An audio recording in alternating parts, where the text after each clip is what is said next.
इस कहानी की शुरुआत में हमें बताया जाता है कि हजारों सालों पहले एक हेवन डिफाइनिंग बिट गलती से अर्थ पर आ गिरी, जिसे वर्मिलियन बर्ड रीजन के सबसे पावरफुल कल्टिवेटर सीटूनान ने ले लिया। अफवाहें फैलने लगी कि हेवन डिफाइनिंग बिट की मदद से एशियन इमोर्टल डोमेन तक पहुंचा जा सकता है, जिसके बाद से ही इस ग्रेट ट्रेजर को लेने की बैटल कभी भी नहीं रुकी। फिर हम सीजियांग माउंटेन का सीन देखते हैं। सीटूनान के पास हेवन डिफाइनिंग बिट था, जिसे लेने के लिए दूसरे डोमेन्स के 3 मास्टर उन पर अटैक कर रहे थे। फर्स्ट मास्टर सीटूनान को चट्टानों के बीच में फंसा देते हैं। सेकंड मास्टर अपनी आइस पावर की मदद से उन चट्टानों को फ्रीज कर देती है, मगर सीटूनान उन चट्टानों को तोड़कर बाहर निकल जाते हैं। फर्स्ट मास्टर सीटूनान से कहते हैं कि हेवन डिफाइनिंग बिट ऐसी चीज नहीं है जिसे तुम संभाल सको, और ये तुम्हारे किसी काम की नहीं है। बेहतर होगा कि तुम हेवन डिफाइनिंग बिट को हमारे हवाले कर दो। सीटूनान कहते हैं कि बकवास करना बंद करो, तुम सब इस बीट के लिए फाइट कर रहे हो तो जाहिर सी बात है कि ये कोई खास चीज है, इसीलिए कुछ भी हो जाए पर मैं तुम्हें बीट नहीं दूंगा। इससे तीनों मास्टर्स को काफी गुस्सा आता है। वो अपनी जायंट बॉडीज को एक्टिवेट कर लेते हैं और अपनी पावर कंबाइन करके सीटूनान पर अटैक करते हैं, जिसकी वजह से सीटूनान वर्मिलियन बर्ड के स्टेचू पर जाकर गिरते हैं और उन्हें काफी चोट लगती है। वो कहते हैं कि मैं वर्मिलियन बर्ड रीजन की सेकंड जनरेशन का सबसे ज्यादा पावरफुल कल्टिवेटर हूँ। मुझे मारने के लिए दूसरे डोमेन्स के मास्टर्स यहाँ आए। मुझे खुशी है कि मैंने अपनी इस लाइफ में इतना सब कुछ हासिल कर लिया। 3 मास्टर्स दोबारा अपने पावर कंबाइन करके सीटूनान पर अटैक करते हैं, जिससे उन्हें काफी तकलीफ होती है। सेकंड मास्टर कहती है कि अगर तुम हेवन डिफाइनिंग बिट हमें दे दो तो हम तुम्हें जिंदा छोड़ देंगे। सीटूनान गुस्से से कहते हैं कि अगर मैंने बिट तुम्हें नहीं दी तो तुम क्या कर लोगे। ये कहकर वो अपनी वर्मिलियन बर्ड को एक्टिवेट कर लेते हैं। सेकंड मास्टर अपने पाइथन को एक्टिवेट कर लेती है और थर्ड मास्टर अपने व्हाइट टाइगर को एक्टिवेट करते हैं। पाइथन और व्हाइट टाइगर बर्ड को पकड़कर डिस्ट्रॉय कर देते हैं, जिसकी वजह से सीटूनान को काफी परेशानी होती है और उनकी हालत खराब हो जाती है। 3 मास्टर सीटूनान को मारने के लिए उन पर अटैक करते हैं, जिसकी वजह से हेवन डिफाइंग बिट उनके हाथों से छूट जाता है और सीटूनान को बहुत दर्द होता है, मगर फिर भी वो जोर जोर से हंसने लगते हैं और अपनी बॉडी से बहुत ही ज्यादा पावरफुल एनर्जी रिलीज करते हैं, जिसकी वजह से 3 मास्टर से दूर हो जाते हैं। सीटूनान एनर्जी में बदलकर हेवन डिफाइनिंग बिट के अंदर चले जाते हैं। 3 मास्टर हेवन डिफाइनिंग बिट को लेने के लिए आते हैं, पर हेवन डिफाइनिंग बिट उनके हाथ में नहीं आता और जमीन पर जाकर गिर जाता है। यह सीन यही कट हो जाता है और हम 1000 साल बाद वांग फैमिली विलेज का सीन देखते हैं और हमें वांग लिन को दिखाया जाता है, जो अपने पेरेंट्स के पास जाता है। उसके फादर वांग तियानशुई वुडन डॉल बनाने का काम करते थे। तियानशुई वांग लिन से कहते हैं कि 8 टाउन और 8 विलेजेस ने इमोर्टल्स के स्टेचू बनाने के लिए हमें पैसे दिए हैं। 3 दिनों में इमोर्टल असेंबली होने वाली है और हमें उससे पहले इन स्टेचूज को तैयार करना होगा, क्योंकि असेंबली सिर्फ 3 सालों में एक बार रखी जाती है। वांग लिन की मदर टिंगसू उन्हें खाना खाने के लिए बुलाती है। तियानशुई और टिंगसू खाना खाने लगते हैं, लेकिन तभी वांग फैमिली के मेंबर्स वहां जाते हैं। मेंबर तियानशुई से कहता है कि तुमने इस महीने का ब्याज नहीं चुकाया, इसलिए हमें ना चाहते हुए भी तुम्हारे घर से पैसे लेने होंगे। ये कहकर उसका साथी पैसों की थैली ले लेता है। तियानशुई से कहते हैं कि ये पैसे मैंने वांग लिन के लिए बचा कर रखे हैं ताकि वो एग्जाम देने के लिए जा सके। तुम मुझे थोड़ा वक्त दो, मैं सारा कर्जा चुका दूंगा। वो मेंबर उनकी बात नहीं सुनता और धक्का मारकर उनको नीचे गिरा देता है। तियानशुई और टिंगसू मेंबर के पैर पकड़कर उससे पैसे वापस मांगते हैं, जिससे वांग लिन को बहुत गुस्सा आता है। वो कहता है कि आपको ये सब करने की जरूरत नहीं है, भले ही मैं एग्जाम देने के लिए नहीं जाऊंगा, पर आप किसी के सामने अपने घुटने मत टेकिए। मेंबर कहता है कि वांग लिन बहुत समझदार है, अब बेहतर होगा कि अगले महीने तुम ब्याज वक्त पर जमा कर दो, वरना मैं तुम्हारे घर पर कब्जा कर लूंगा। यह कहकर वहां से चला जाता है। तियानशुई कहते हैं कि मैं वांग फैमिली का सेकंड सन हूँ, पर फिर भी फैमिली मुझे इतना परेशान करती है, पर ऐसा कोई नहीं है जो मुझे जस्टिस दिला सके। यह कहकर वो रोने लगते हैं। टिंगसू वांग लिन से कहती है कि मुझे अफसोस है कि अगले साल तुम रीजन एग्जाम के लिए नहीं जा पाओगे। हमारी वजह से तुम्हें इतनी परेशानी का सामना करना पड़ रहा है, इसीलिए मैं तुमसे माफी मांगती हूँ। वांग लिन कहता है कि आपको फिक्र करने की जरूरत नहीं है। इससे कोई फर्क नहीं पड़ता कि मैं इस साल रीजन एग्जाम देने के लिए जा पाऊंगा या नहीं। मेरे लिए आप दोनों का खुश रहना जरूरी है। तभी वांग लिन के अंकल तियान तू वहाँ जाते हैं। वो कहते हैं कि आज मैं एक खास चीज के बारे में बात करने के लिए यहाँ आया हूँ। जाओ रीजन का हेंग्यू सेक्ट इमोर्टल कल्टिवेशन के मेजर सेक्ट्स में से एक है। हेंग्यू सेक्ट नए स्टूडेंट्स को सिलेक्ट कर रहे हैं और हमारी वांग फैमिली की तरफ से 3 स्टूडेंट्स हेंग्यू सेक्ट को ज्वाइन कर सकते हैं। ये मेरे लिए बहुत मुश्किल था, मगर फिर भी मैंने वांग लिन को सिलेक्शन में भेजने का इंतजाम कर लिया है। अगर वांग लिन हेंग्यू सेक्ट को ज्वाइन कर लेता है तो कोई भी तुम्हें परेशान करने की हिम्मत नहीं करेगा। ये बात सुनकर वांग लिन खुश हो जाता है, पर उसके पेरेंट्स उदास हो जाते हैं। तियांशुई कहते हैं कि मैं मानता हूँ कि इमोर्टल कल्टिवेशन बहुत ही अच्छा होता है, पर मैंने सुना है कि इमोर्टल कल्टिवेशन में ऐसे भी खतरे आते हैं जिनके बारे में हम सोच भी नहीं सकते। इसलिए मैं वांग लिन को इमोर्टल सेक्ट में नहीं भेज सकता। मैं अपनी वाइफ के साथ मिलकर बहुत सारे वुडन स्टेचूज बनाऊंगा और अगले साल वांग लिन रीजन एग्जाम के लिए भेज दूंगा। जहाँ तक रही कर्जे की बात, भले ही मुझे 10 या 20 साल लगे, पर मैं पूरा कर्जा चुका कर रहूंगा। यह सब बातें सुनकर वांग लिन को बहुत बुरा लगता है। वो अपने पेरेंट्स से कहता है कि पिछले कुछ सालों में मैंने जरा भी आलस नहीं किया है और दिन रात काम किया, पर हमारी फैमिली की किस्मत खराब है जिस वजह से हम आगे नहीं बढ़ पा रहे। अब मैं नहीं चाहता कि दूसरे लोग भी आपको परेशान करें और आपको ये सब बार बार झेलना पड़े। जब हमारी लाइफ इतनी ज्यादा हार्ड है तो मैंने फैसला ले लिया है कि मैं इमोर्टल सेक्ट में जाकर इमोर्टल कल्टिवेशन करूंगा ताकि हम सब खुश रह सके। ये बातें सुनकर उसके पेरेंट्स एकदम चुप हो जाते हैं। वांग लिन कहता है कि मैं प्रॉमिस करता हूँ कि मैं आपको निराश नहीं करूंगा और अब जब मैंने सबसे हार्ड पाथ को चूज कर लिया है तो मैं अपनी जान पर खेलकर कामयाब होकर रहूंगा। यह कहकर अपने घुटनों पर बैठकर अपने पेरेंट्स को रेस्पेक्ट देता है। तियांशुई, टिंगसू और वांग लिन के साथ वांग फैमिली के मेंशन की तरफ चले जाते हैं। वो कहते हैं कि जब हम मेंशन छोड़कर आए थे तो मैंने कभी भी नहीं सोचा था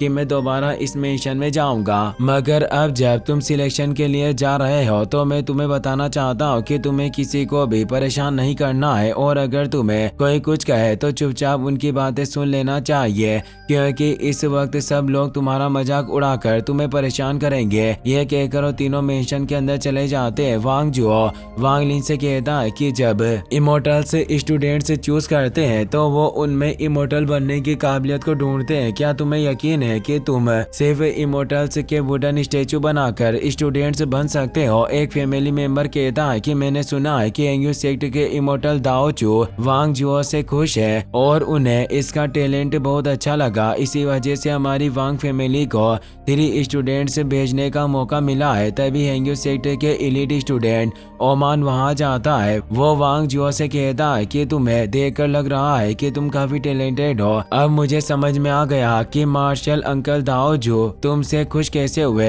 ये बात सुनकर वांग जुओ खुश हो जाता है और ओमान को थैंक्स कहता है। वांग लिन और वांग लुओ के साथ वांग हाओ भी सिलेक्शन के जाने के लिए तैयार हो जाते हैं। ओमान 3 फ्लाइंग स्वॉर्ड एक्टिवेट कर लेता है और उन तीनों को अपने साथ चलने के लिए कहता है। वांग ली अपने पेरेंट्स के पास जाता है और अपने घुटनों पर बैठकर उन्हें रेस्पेक्ट देता है। वो कहता है कि मैं सिलेक्ट होने की पूरी कोशिश करूंगा और आप दोनों को भी सेफ रहना होगा। टिंगसू कहती है कि भले ही तुम सिलेक्ट ना हो पर तुम्हारे पास घर है, तुम बस सेफ घर वापस आ जाना जिससे हम दोनों तीनों खुश रहेंगे। ये सब बातें करने के बाद वांग लिन फ्लाइंग स्वॉर्ड की मदद से ओमान के साथ वहां से चला जाता है। कुछ वक्त में वो हेंग्यू सेक्ट की टेरिटरी में पहुंच जाते हैं। माउंटेन पर उन्हें ड्रैगन और दूसरे एनिमल्स मिलते हैं जिन्हें देखकर वांग लिन खुश हो जाता है। ओमान उन तीनों को सिलेक्शन ग्राउंड में ले जाता है। वहां उनकी तरह बहुत सारे स्टूडेंट्स थे। हेंग्यू सेक्ट के लीडर हुआंग लोंग 2 एल्डर्स के साथ वहां आते हैं। वो कहते हैं कि हमारा सेक्ट हमेशा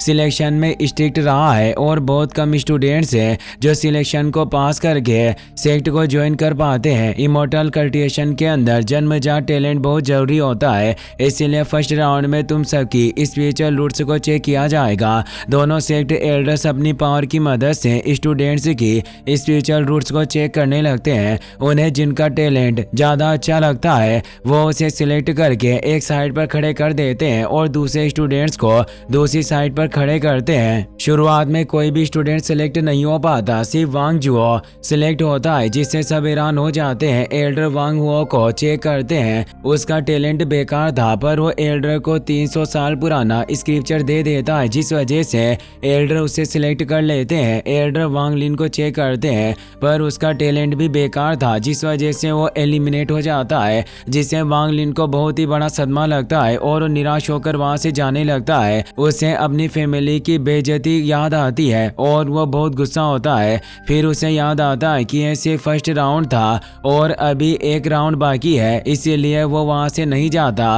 वांग लोंग कहते हैं कि इमोर्टल बनने के लिए जन्मजात टैलेंट होना जरूरी होता है, लेकिन अगर तुम्हारे अंदर बहुत सारी डेडिकेशन है तब भी तुम एक इमोर्टल बन सकते हो। सेकंड राउंड में हेवनली लेडर से पता चलेगा कि तुम्हारे अंदर हेंग्यू सेक्ट का स्टूडेंट बनने की कितनी डेडिकेशन है। तुम्हें हेवनली लेडर का यूज करके सनसेट से पहले इमोर्टल लैंड डिवाइन माउंटेन पर जाना है। अगर तुम सनसेट से पहले डिवाइन माउंटेन पर नहीं पहुंच सके तो तुम सिलेक्शन से बाहर हो जाओगे। अगर ऊपर पहुंच गए तो तुम्हें हेंग्यू सेक्ट का स्टूडेंट बना लिया जाएगा। इसके अलावा अगर तुमने बीच रास्ते में खतरे से डरकर चिल्लाना शुरू कर दिया तो तुम्हें एलिमिनेट कर दिया जाएगा। यह कहकर हेवनली लेडर को एक्टिवेट कर देते हैं। सभी स्टूडेंट्स तेजी से ऊपर चढ़ने लगते हैं। वांग लिन भी बिना वक्त गवाए ऊपर चढ़ जाता है और तेजी से आगे बढ़ने लगता है, पर एक स्टूडेंट उसे धक्का मारकर आगे निकल जाता है। वांग लिन उसे कुछ नहीं कहता और खड़ा होकर आगे बढ़ने लगता है। वांग लिन को धक्का मारकर जाने वाला स्टूडेंट ऊपर जाकर इल्यूजन में फंस जाता है। उसे लगता है कि वो आग से गिरा हुआ है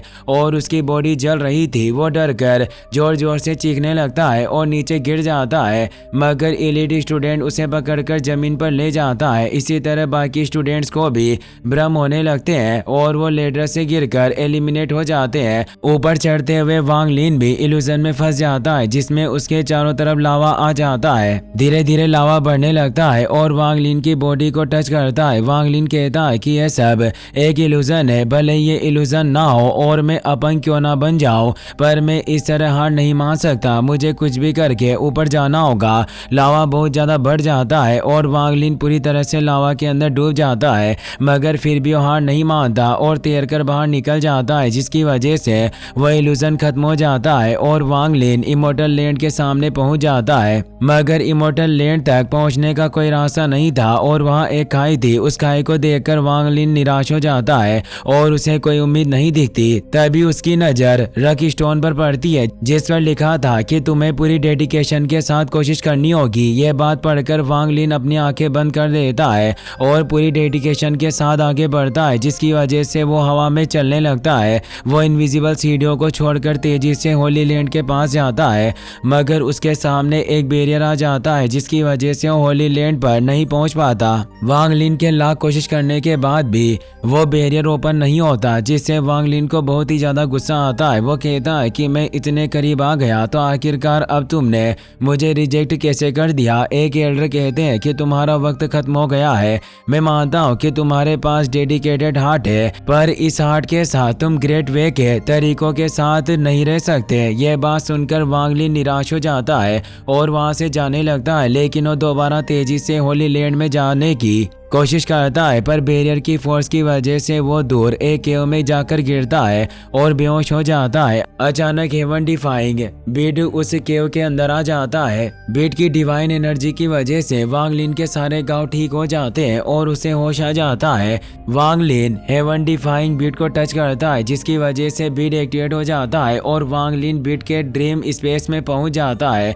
ड्रीम स्पेस के अंदर उसे C2 नाम की नेसेंट सोल मिलती है, जिसे देखकर वांग लिन हैरान हो जाता है, पर उसे कुछ समझ में नहीं आता। C2 नाम जोर जोर से हंसने लगते हैं और कहते हैं कि मेरी फिजिकल बॉडी डिस्ट्रॉय हो चुकी है और मेरे नेसेंट सोल 1000 साल से हेवन डिफाइंग बीट के अंदर कैद है, पर आज आखिरकार मैं यहाँ से आजाद हो जाऊंगा। आज मैं तुम्हारी बॉडी को अपने कंट्रोल में कर लूंगा। यह कहकर वो डिवाइन एनर्जी से ट्रांसफॉर्म होकर वांग लिन की बॉडी के अंदर जाते हैं, जिसकी वजह से वांग लिन की सोल उसकी बॉडी से बाहर निकल जाती है, पर किसी वजह से उसकी सोल दोबारा बॉडी के अंदर चली जाती है, जिस वजह से सीटू नान अपनी नेसेंट सोल को उसकी बॉडी में नहीं रख पाते और बाहर निकल जाते हैं। इससे वो हैरान हो जाता है और उन्हें बहुत गुस्सा आता है। वो दोबारा अपनी नेसेंट सोल को वांग लिन की बॉडी में डालने की कोशिश करते हैं, मगर इससे कोई फर्क नहीं पड़ता।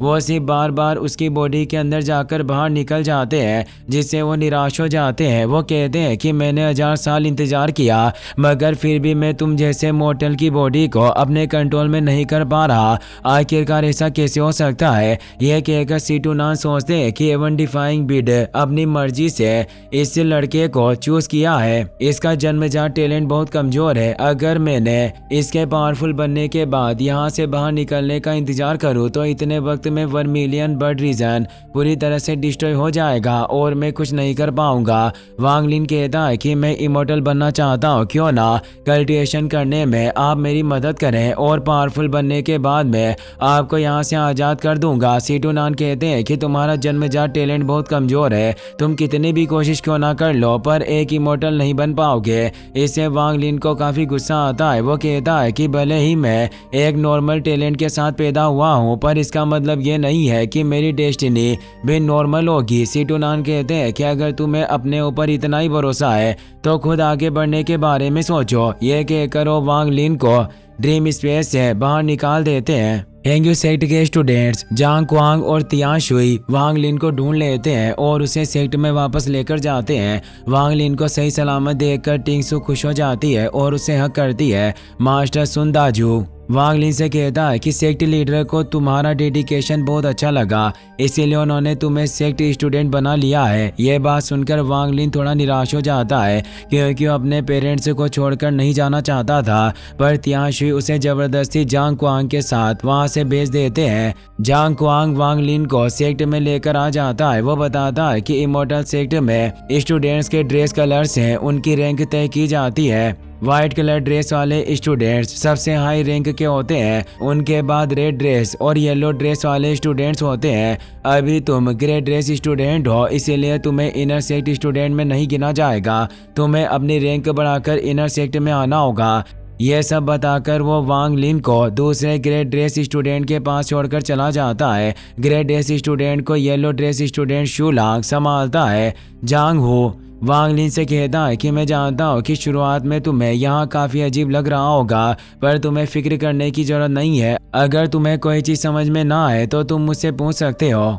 शुलांग स्टूडेंट को टास्क टोकन देकर कहता है कि कल से तुम्हें ये टास्क पूरे करने हैं। अगर कोई भी 7 दिनों के अंदर अपना टास्क पूरा नहीं कर पाया तो मैं एल्डर को उसके बारे में बताऊंगा और उसे सेक्ट से निकाल दिया जाएगा। वांग लिन को रेड टोकन मिलता है, पर उसे रेड टोकन के बारे में कुछ भी नहीं पता था। वो शुलांग से पूछता है कि क्या टास्क पूरा करने के बाद मैं कल्टिवेशन कर सकता हूँ। ये बात सुनकर सारे स्टूडेंट जोर जोर से हंसने लगते हैं। शुलांग कहता है कि क्या तुम्हें सच में ऐसा लग रहा है कि तुम रेड टास्क को पूरा कर पाओगे? लगता है कि अभी तुम्हें इसके बारे में कुछ नहीं पता, जिस वजह से तुम ऐसी बातें कर रहे हो। यह कहकर वहां से चला जाता है। रात में वांग लिन जांग हू से पूछता है कि आखिरकार किसी भी स्टूडेंट ने रेड टास्क टोकन क्यों नहीं लिया, जबकि उस टास्क में कुछ पॉट के अंदर पानी भरना है। जांग हू कहता है कि तुम्हें कल पता चल जाएगा कि कोई भी स्टूडेंट रेड टास्क क्यों नहीं लेना चाहता।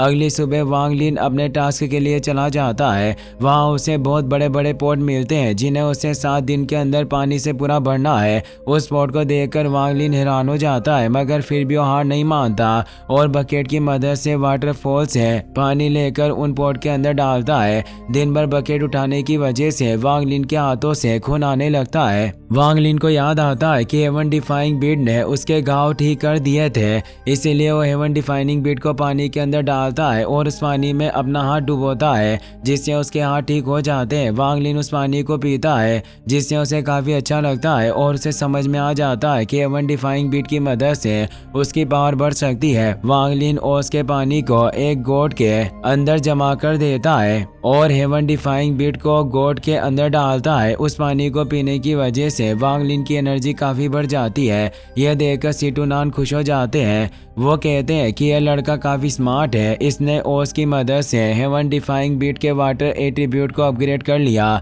हेवन डिफाइंग बिट के वाटर को पीने की वजह से वांग लिन की एनर्जी बहुत ही ज़्यादा बढ़ जाती है और वो तेजी से एक एक करके उन सारे पोर्ट्स को पानी से भर देता है। शूलांग ये सब देख लेता है और उसे बहुत हैरानी होती है। उसे एल्डर की बात याद आती है। उन्होंने कहा था कि ग्रेट रेस स्टूडेंट हमेशा बेग माउंटेन पर रहते हैं। जाहिर सी बात है कि उन्हें वहाँ ट्रेजर मिलेंगे, तो कुछ भी करके तुम्हें वो ट्रेजर उनसे लेने होंगे। ये सब याद करके शूलांग सोचता है कि अभी टास्क खत्म होने में 3 दिन बाकी है, पर वांग लिन ने अपना काम पूरा कर दिया। लगता है कि इसके पास जरूर कोई खास ट्रेजर है। यह सोचकर शूलांग अपनी पावर की मदद से वांग लिन को पकड़ लेता है और उसका गोट छीन लेता है। वो पूछता है कि आखिरकार तुम्हारे पास कौन सा ट्रेजर है जिसकी मदद से तुम इतने स्ट्रॉन्ग बन गए। मगर वांग लिन उसे कुछ नहीं बताता, जिससे शूलांग को बहुत गुस्सा आता है और वो वांग लिन को नीचे गिरा देता है। वो कहता है कि जब तक हेंग्यू सेक्टर के अंदर हो तुम मुझसे कोई भी ट्रेजर नहीं छिपा सकते।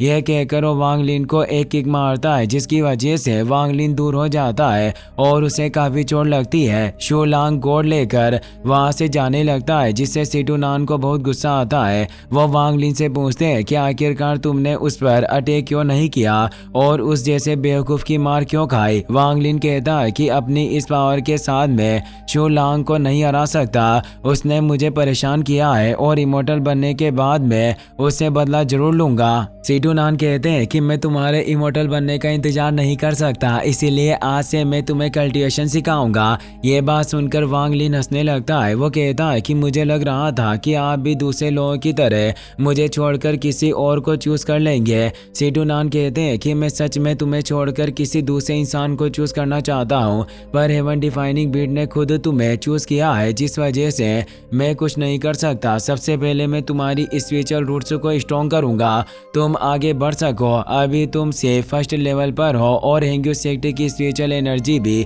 इतनी स्ट्रॉन्ग नहीं है, मगर कुछ ना होने से कमजोर एनर्जी होना ही अच्छा है। तुम्हें जितना ज़्यादा हो सके उतना ज़्यादा ओस को इकट्ठा करना है, क्योंकि ओस की मदद से हेवन डिफाइंग बीट जल्दी से अपग्रेड हो जाएगा। ये सब बातें सुनकर वांग लिन बहुत सारे गोड में ओस इकट्ठी कर लेता है और हेवन डिफाइनिंग बीट को उन गोड्स के अंदर डालता है, जिससे हेवन डिफाइंग बीट के अंदर से स्ट्रॉन्ग एनर्जी रिलीज होकर आसमान में जाती है और उस एनर्जी की वजह से बारिश होने लगती है। हेवन डिफाइनिंग बीट बारिश की बूंदों को जमीन पर गिरने से पहले ही अपने अंदर एजो कर लेता है, जिससे वो दोबारा अपग्रेड हो जाता है। वांग लिन ड्रीम स्पेस के अंदर जाकर कल्टिवेशन करने लगता है। सिटुनान कहते हैं कि कल्टिवेशन के पहले स्टेप में 7 रियल्म होती है, जिसमें quick condensation, foundation establishment, core formation, nascent soul, god transformation, soul transformation और एसेंडेंट है। तुम्हें सबसे पहले क्विक कंडेंसेशन को कल्टिवेट करना है। हेवन डिफाइनिंग बिट के अंदर के 10 घंटे बाहरी दुनिया के 1 घंटे के बराबर है, तो तुम ज़्यादा वक्त तक यहाँ रहकर कल्टिवेशन कर सकते हो, क्योंकि बिट के अंदर टाइम 10 गुना तेजी से चलता है। यह सब बातें सुनकर वांग लिन कल्टिवेशन करने लगता है, जिससे आसपास की एनर्जी उसकी बॉडी में एजो होने लगती है। 6 महीने बाद सुनदाजू स्टूडेंट चूज के लिए ग्रेट रेस स्टूडेंट के पास आता है। शूलांग बताता है कि कुछ दिनों में प्रोफाउंड दाओ सेक्ट के स्टूडेंट कंपटीशन करने के लिए हेंग्यू सेक्ट में आ रहे हैं, तो मास्टर सुन तुम में से किसी एक स्टूडेंट को येलो ड्रेस स्टूडेंट बनने के लिए चूज करेंगे। यह बात सुनकर सारे स्टूडेंट्स खुश हो जाते हैं और खुद को चूज करने के लिए कहते हैं। सुनदाजू वांग लिन से कहता है कि भले ही तुम्हारा जन्मजात टैलेंट कम है, पर तुम्हारी डेडिकेशन बहुत ज्यादा है, इससे मैं खुश हूँ। तो क्या तुम मेरा स्टूडेंट बनने के लिए तैयार हो? वांग लिन बिना वक्त गवाए हाँ कर देता है, तो सुनदाजू उसे एक स्टोरेज बेज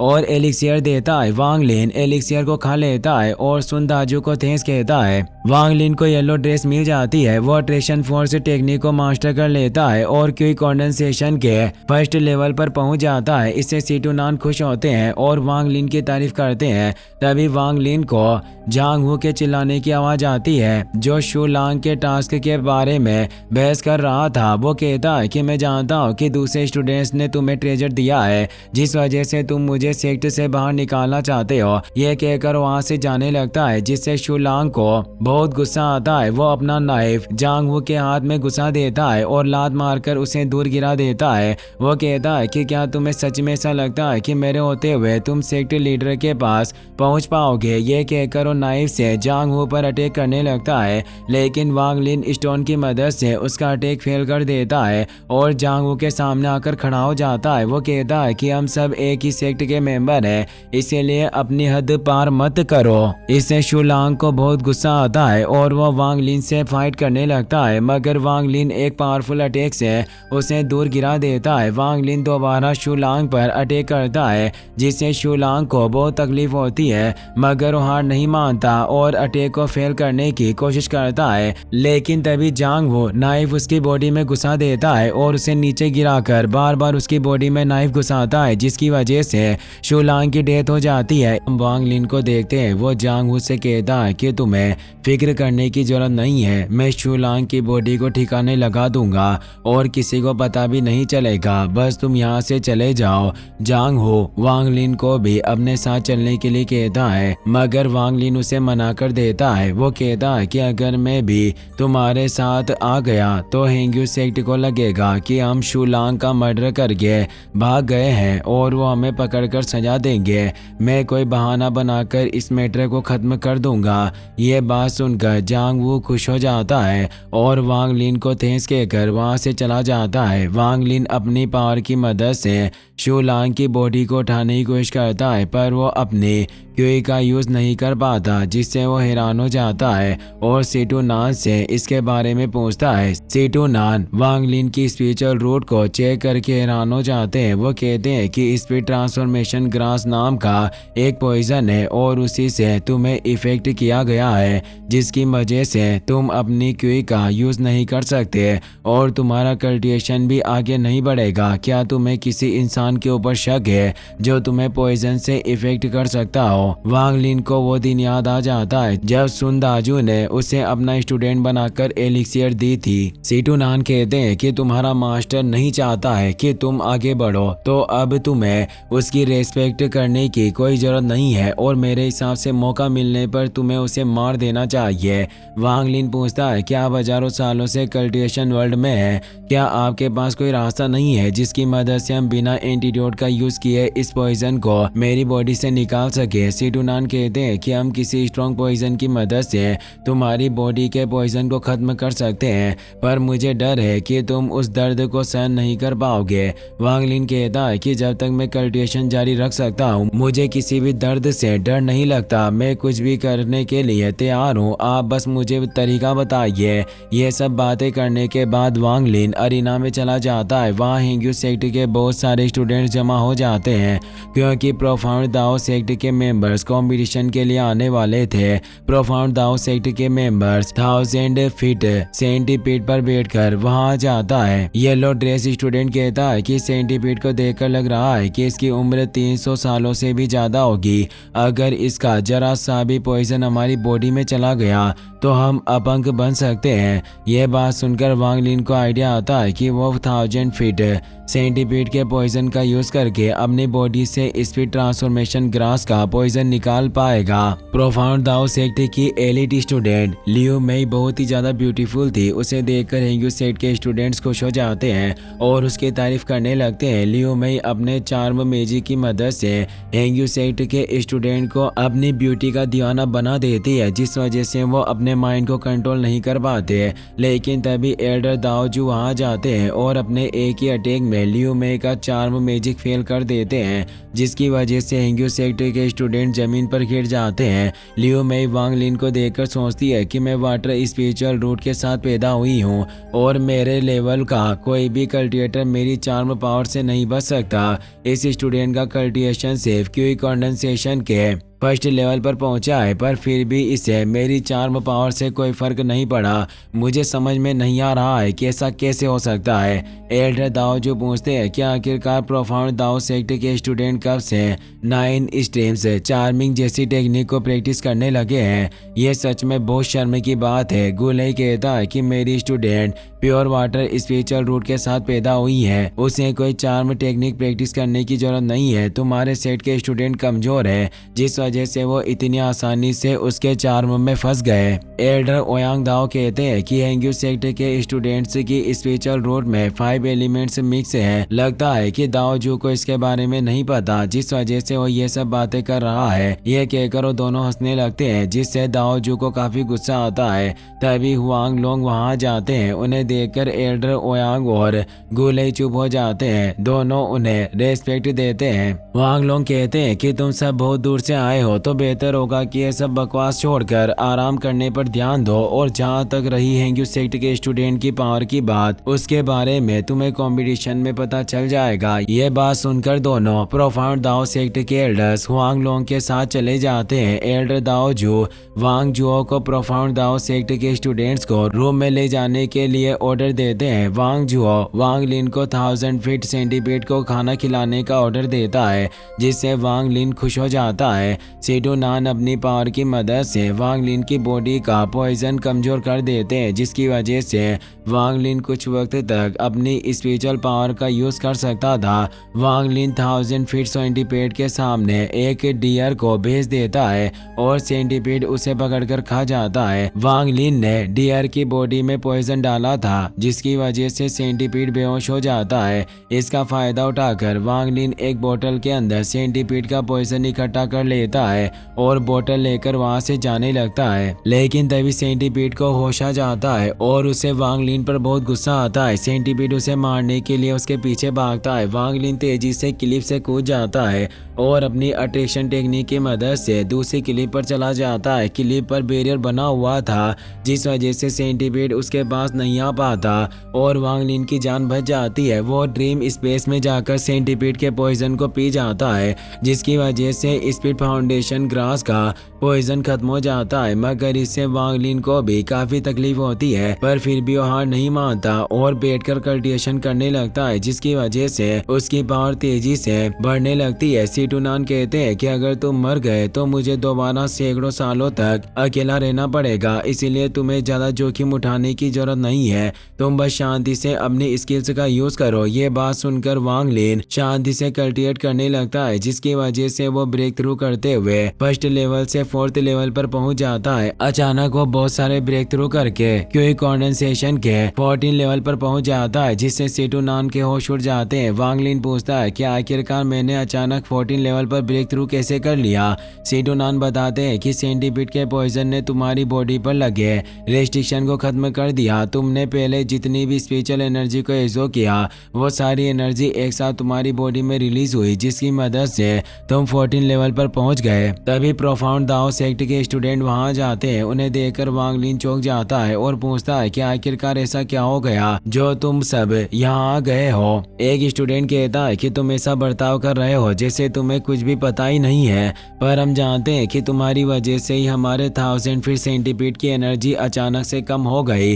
वांग लिन कहता है कि जब मैंने सेंटीपीड को खाना खिलाया तो वो एकदम सही था। मुझे नहीं पता है कि अचानक से इतना अजीब बर्ताव क्यों कर रहा है, और मैं सच कह रहा हूँ, मुझे इसके बारे में कुछ भी नहीं पता। इससे उस स्टूडेंट को बहुत गुस्सा आता है और वो वांग लिन पर अटैक कर देता है, लेकिन सुनदाजू अपने एक ही अटैक में उसे दूर फेंक देता है। इससे गुस्सा होकर प्रोफाउंड दाओ सेक्ट के स्टूडेंट्स अपनी पावर एक्टिवेट कर लेते हैं। सुनदाजू कहता है कि इस वक्त तुम हेंग्यू सेक्ट के अंदर हो और कुछ ही वक्त में कंपटीशन शुरू होने वाला है। अगर तुमने अभी से सेक्ट स्टूडेंट को चोट पहुंचाने की कोशिश की तो प्रोफाउंड दाओ सेक्ट की रेपुटेशन कम होगी। ये बात सुनकर सीनियर स्टूडेंट को काफी गुस्सा आता है, पर वो अपने जूनियर्स को लेकर वहां से चला जाता है। वांग लिन सुनदाजू को मदद के लिए थैंक्स कहता है। सुनदाजू कहता है कि तुम मेरे स्टूडेंट हो, मेरे होते हुए दूसरे सेट के स्टूडेंट तुम्हें परेशान नहीं कर सकते, पर मुझे समझ में नहीं आ रहा है कि तुम अभी तक क्यूई कंडेंसेशन के फर्स्ट लेवल पर क्यों हो।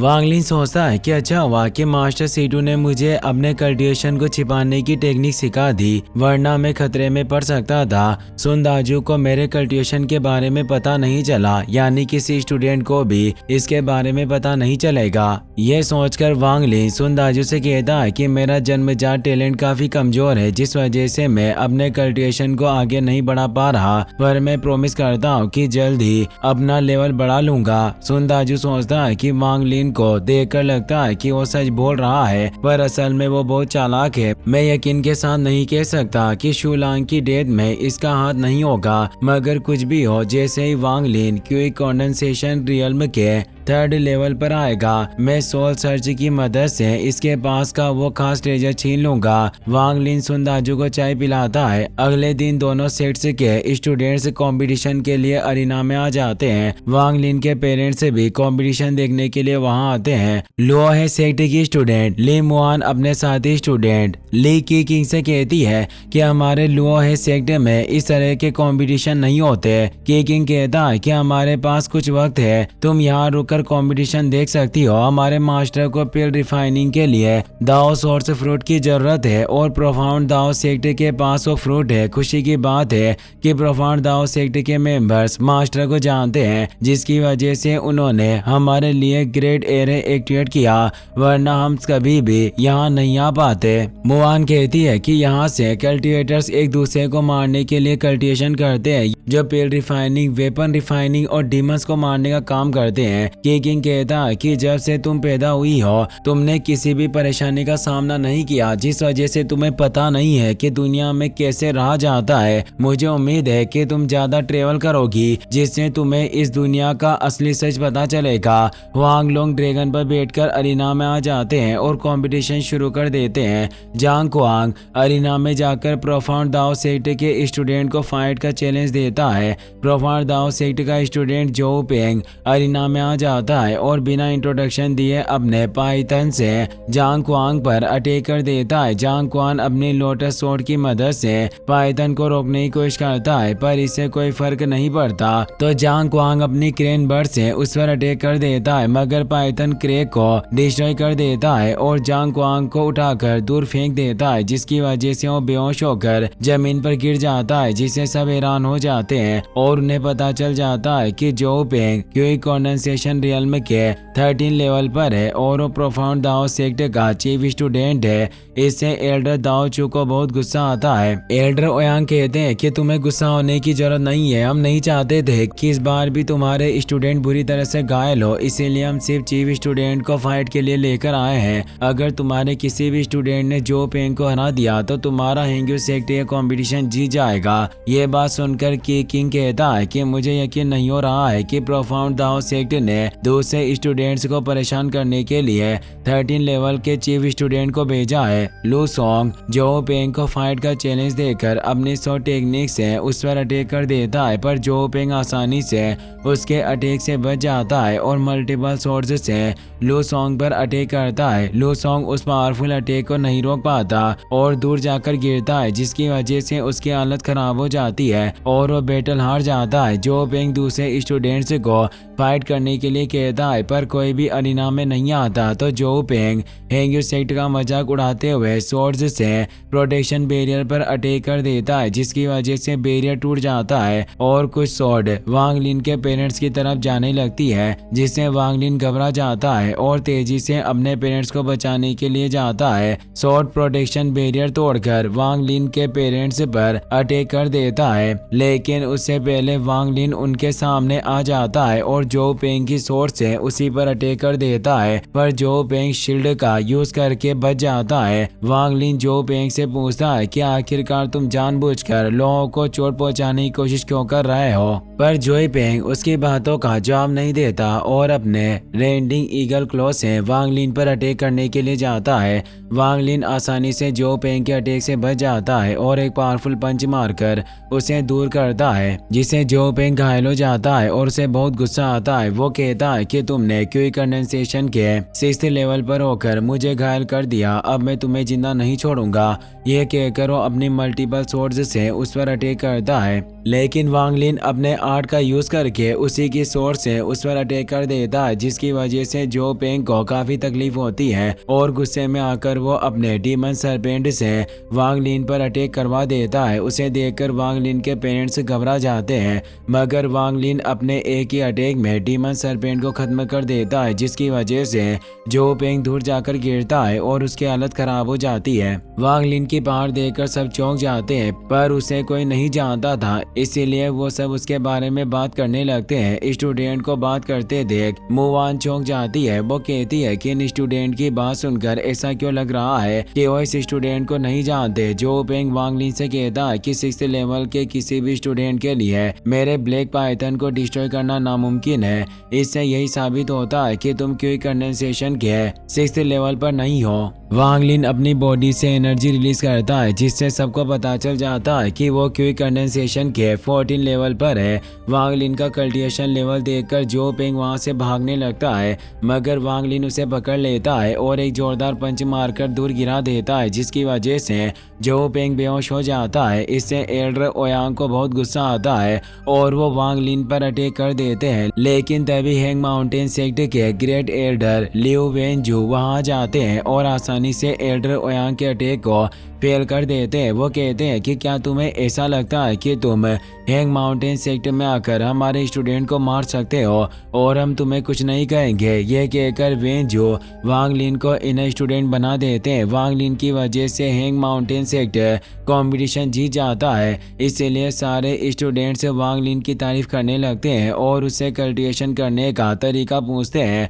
प्रोफाउंड दाओ सेक्ट के सारे मेंबर्स 10,000 फीट सेंटीपीड पर बैठकर वहां से चले जाते हैं। वांग लिन अपने पेरेंट्स के पास जाकर उन्हें अपने प्रमोशन के बारे में बताता है, जिससे खुश होकर टिंगसू रोने लगती है और उसे खाने की चीजें देती है। वांग लिन उन्हें अपना डिवाइन सेंस बिट देकर कहता है कि अगर फ्यूचर में आपको कोई भी परेशानी हो या मेरी मदद की जरूरत पड़े तो आप इसे डिवाइन सेंस बिट को डिस्ट्रॉय कर देना, मैं तुरंत आपके पास आ जाऊंगा। डिवाइन सेंस बिट लेकर वांग लिन के पेरेंट्स वहां से चले जाते हैं। अगले दिन प्रोफाउंड दाओ सेक्ट के leader Piao Nanji Hang mountain sect में आ जाते हैं और सब लोगों को सेक्ट छोड़कर जाने के लिए कहते हैं। एल्डर वेनजू नानजी से कहते हैं कि हैंग माउंटेन सेक्ट हमेशा से प्रोफाउंड दाओ सेक्ट के साथ अच्छे से रह रहा है, तो आखिरकार आप हमें यहाँ से जाने के लिए क्यों कह रहे हैं? अगर आपको कोई परेशानी है तो आप हमारे मास्टर के आने के बाद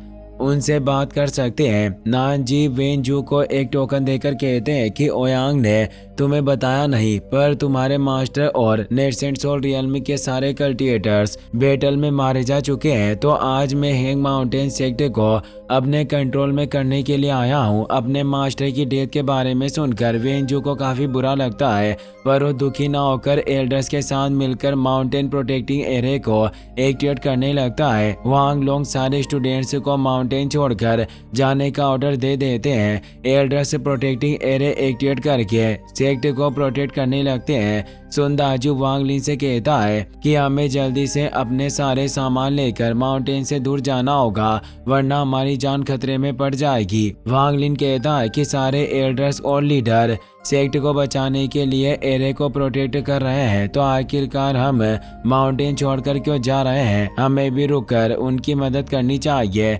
सुनदाजू उनकी बातों पर ध्यान नहीं देता और उसे चाय पीने के लिए देता है, मगर वांग लिन चाय नीचे गिरा देता है। वो कहता है कि तुम दोबारा मुझे पॉइजन से इफेक्ट करना चाहते हो, इसीलिए ये सब कर रहे हो, पर इस बार मैं तुम्हारे जाल में नहीं फंसूंगा। सुनदाजू कहता है कि अब जब तुम्हें सब चीजों के बारे में पता चली गया है तो मुझे कुछ भी छिपाने की जरूरत नहीं है। यह कहकर रूम में लगे स्पीड बाइंडिंग एरे की मदद से वांग लिन को बांध देता है। सुनदाजू कहता है कि मैंने तुम्हें जो एलिक्सियर दी थी उसके अंदर एक पॉइजन था, उससे तुम्हारा कल्टिवेशन लॉक हो जाता और तुम मेरा हर एक ऑर्डर मानते। इस तरह मैं तुमसे ट्रेजर इकट्ठे करवाना चाहता था, मगर पता नहीं तुमने कैसे उस पॉइजन को अपनी बॉडी से निकाल दिया। गया, यहाँ तक कि तुम्हारा कल्टिवेशन भी इतनी तेजी से बढ़ गया। ये सच में काफी हैरानी की बात है, पर अब कुछ भी हो जाए मैं तुम्हारे सोल के अंदर जाकर उस ट्रेजर को ढूंढ लूंगा जिसकी मदद से तुमने अपने कल्टिवेशन को इतनी तेजी से बढ़ा लिया। यह कहकर वो अपनी सोल सर्चिंग टेक्निक की मदद से वांग लिन की सोल के अंदर देखने लगता है, जिससे वांग लिन को काफी तकलीफ होती है और वो बेहोश हो जाता है। इससे सीटू नान घबरा जाते हैं। वो वांग लिन को होश में लाने की कोशिश करते हैं, पर इससे कोई फर्क नहीं पड़ता। हेवन डिफाइंग बीट को देखकर सुन दाजू के होश उड़ जाते हैं, पर उसे समझ में नहीं आता कि वो किस तरह का ट्रेजर है। तभी वांग लिन को होश आ जाता है और वो अपनी टेक्निक की मदद से सुन दाजू की बॉडी के पॉइजन को इफेक्ट कर देता है, जिस वजह से सुन दाजू अपनी जगह से मूव नहीं कर पाता और वांग लिन के ऑर्डर पर उसे बाइंडिंग एरे से आजाद कर देता है। यह देखकर सुन दाजू हैरान हो जाता है। वो पूछता है कि आखिरकार तुमने कब मुझे कॉर्प वॉर्म ग्रास से इफेक्ट कर दिया।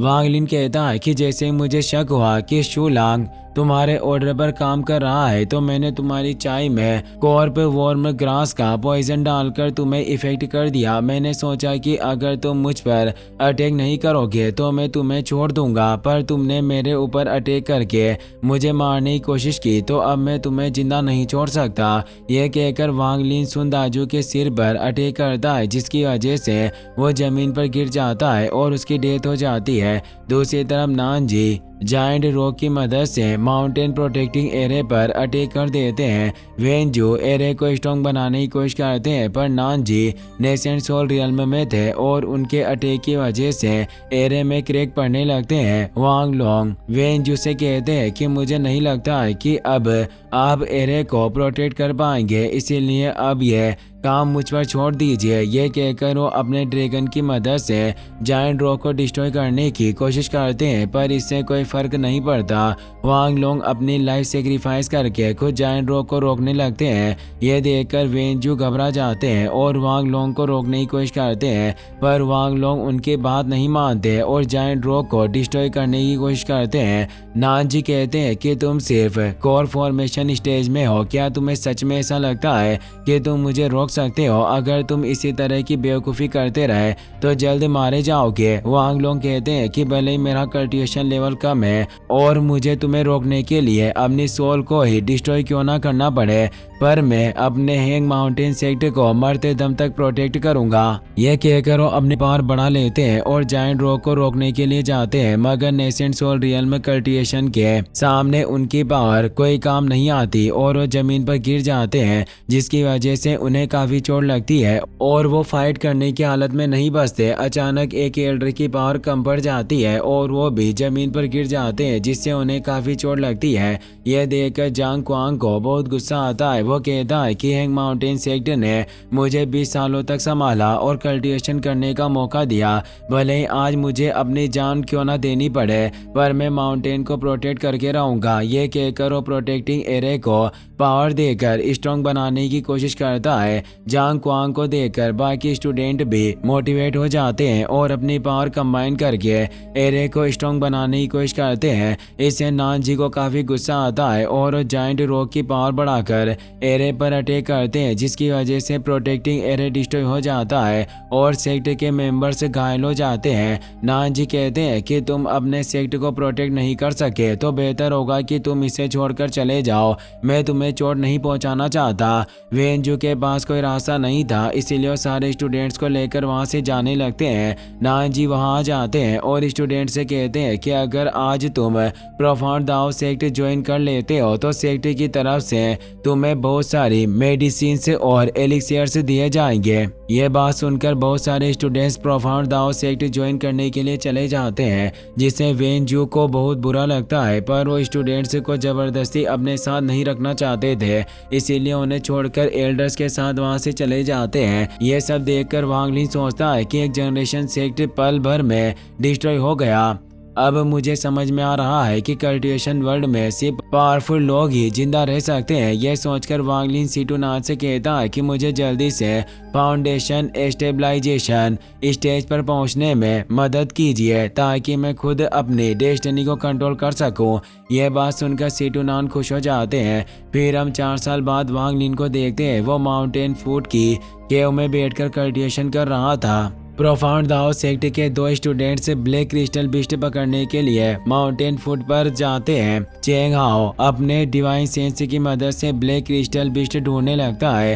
तभी उसे माउंटेन टॉप पर बहुत ही पावरफुल और महसूस होता है, जिससे वो डर जाता है और कहता है कि मुझे नहीं पता था कि सीनियर यहाँ कल्टिवेशन कर रहे हैं, वरना मैं यहाँ कभी नहीं आता। वांग लिन अपनी बॉडी से पावरफुल और रिलीज करके कहता है कि जल्दी यहाँ से चले जाओ, वरना जिंदा नहीं बच पाओगे। ये बात सुनकर चेंग हाओ और शो फेंग वहां से भाग जाती है। उनके जाते ही वांग लिन के उसे बाहर निकलता है और अब वो क्यूई कंडेंसेशन स्टेज के 15 लेवल पर पहुंच गया था। वो तेजी से वहां से चला जाता है। फिर अब हम माइटी आर्म्ड एस्कॉर्ट ग्रुप को देखते हैं। वो डोंग फैमिली के लिए खास सामान लेकर तियानशुई सिटी की तरफ जा रहे थे। रास्ते में उन्हें वांग लिन मिलता है तो एस्कॉर्ट लीडर लिऊ सेन अपने साथी यान सेन को वांग लिन से बात करने के लिए भेजता है। यान सेन वांग लिन के पास जाकर उसे पूछता है कि आखिरकार तुम इतने सुनसान रास्ते पर क्या कर रहे हो, क्या तुम्हें किसी तरह की मदद चाहिए। वांग लिन कहता है कि मैं वुड कार्विंग करता हूँ और मुझे पैसे कमाने के लिए तियानशुई सिटी में जाना है, पर मैं रास्ता भटक गया। क्या तुम मुझे बता सकते हो कि मैं किस तरह तियानशुई सिटी जा सकता हूँ। लिऊ सेन कहता है कि हम सब वापस तियानशुई सिटी जा रहे हैं, तो तुम हमारे साथ चल सकते हो। इससे वांग लिन खुश हो जाता है और लिऊ सेन को थैंक्स कहता है। वांग लिन चैरिट में बैठ जाता है और अपने ड्रीम स्पेस में जाकर स्पिरिचुअल टोकन को जेट टोकन में बदल देता है। सीटूनान कहते हैं कि अब ये जेट टोकन एक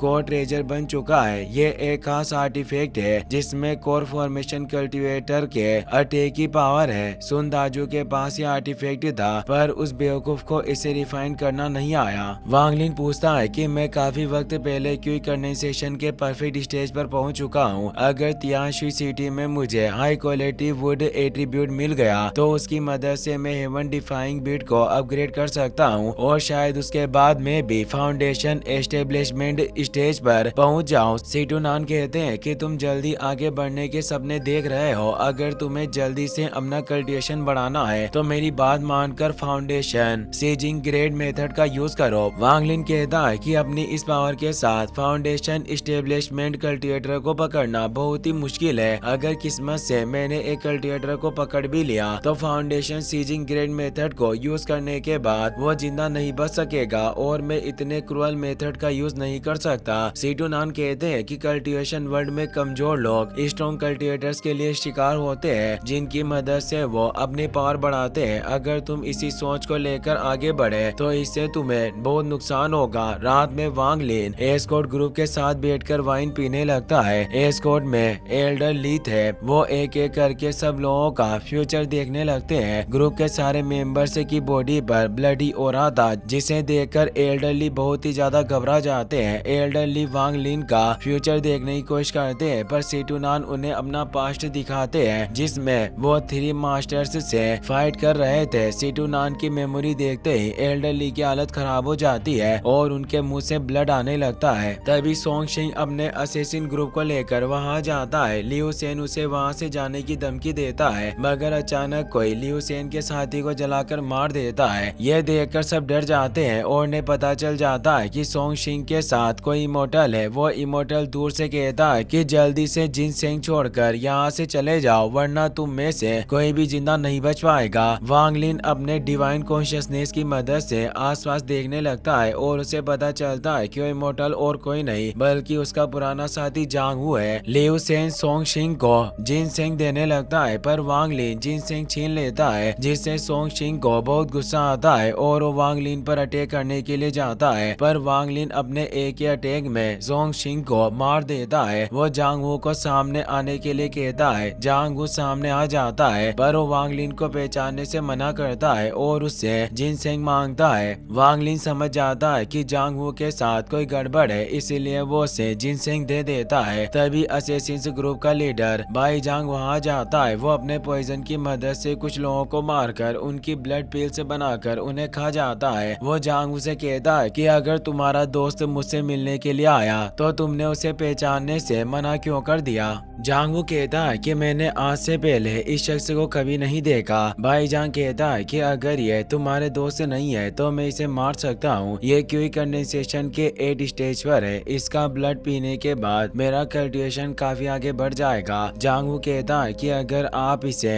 मारना चाहते हैं तो मैं इसे खत्म करने में आपकी मदद करूंगा। ये कहकर वांग लिन पर अटैक करने के लिए जाता है, लेकिन भाई जांग उसे रोक देता है और उसका हाथ चेक करता है। जांगवू के हाथ में डिवाइन मूवमेंट स्पेल था जो वो वांग लिन के ऊपर लगाने वाला था ताकि वांग लिन अपनी जान बचाकर वहां से भाग सके। भाई जांग को इसके बारे में पता चल जाता है और वो एक अटैक करके जांगवू को दूर गिरा देता है। जांगवू भाई जांग से माफी मांगकर वांग लिन को जिंदा छोड़ने की रिक्वेस्ट करता है। भाई जांग जांगवू की बॉडी के पॉइजन को एक्टिवेट कर देता है जिससे जांगवू को बहुत दर्द होता है। भाई जांग कहता है कि तुम इसकी भागने में मदद करना चाहते हो पर इस वक्त तुम्हारी खुद की हालत खराब है। तुम्हें इसकी फिक्र छोड़कर खुद पर ध्यान देना चाहिए। सेटुनान वांग लिन से कहते हैं कि आदमी तुम्हारी तरह क्यूई कंडेंसेशन के परफेक्ट स्टेज पर है तो तुम इस पर सुनदाजू के स्टोरेज बैग से मिले ट्रेजर इस्तेमाल कर सकते हो। यह बात सुनकर वांग लिन अपने वीप को एक्टिवेट कर लेता है। भाई जांग भी अपनी फ्लाइंग ग्रीन शॉट की मदद से वांग लिन पर अटैक करता है पर वांग लिन आसानी से उसके अटैक से बच जाता है। इससे भाई जांग हैरान हो जाता है। वो कहता है कि तुम क्यूई कंडेंसेशन के 8 स्टेज पर नहीं हो पर इससे भी कोई फर्क नहीं पड़ता कि तुम फाउंडेशन एस्टेब्लिशमेंट पर हो क्योंकि तुम मेरी फ्लाइंग शॉट से बचकर नहीं जा सकते। ये कहकर अपनी फ्लाइंग शॉट से वांग लिन पर लगातार अटैक करता है जिससे वांग लिन को काफी परेशानी होती है। सिटुनान कहते हैं कि यह फ्लाइंग शॉट बहुत ही ज्यादा अजीब है इसलिए तुम्हें इससे संभल कर रहना होगा वरना तुम खतरे में पड़ सकते हो। वांग लिन एक फॉर्मेशन की मदद से फ्लाइंग शॉट को